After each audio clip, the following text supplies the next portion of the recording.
So welcome back. In the last episode we processed some of these long pieces of timber through the thicknesser, and we also laminated some of them together, and these have been allowed to set overnight, and it's time to take off the sash clamps and the timber that helped compress them together and see how they turned out.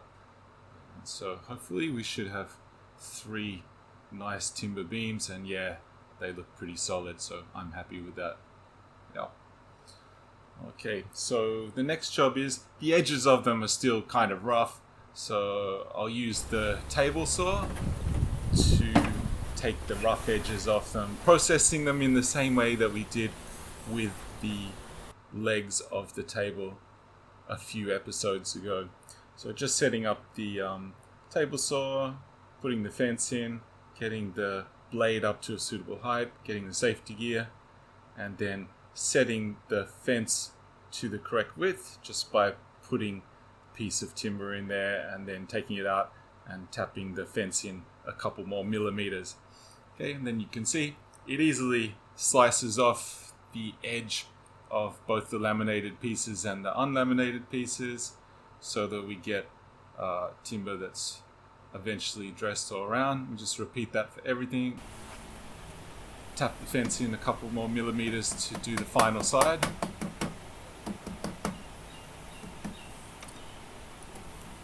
And then process the final sides of both the laminated pieces and the unlaminated pieces.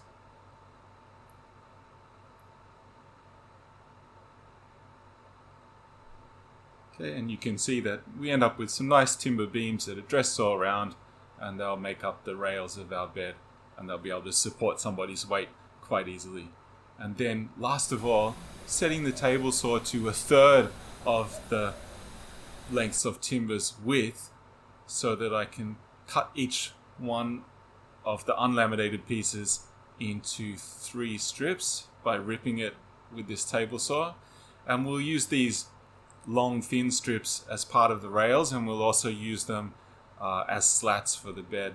And then finally I've got this old bit of silky oak, I think, and I'm going to process that with the table saw by taking off the rough edges, slicing it in half so I get 2 pieces, and then running it through the thicknesser.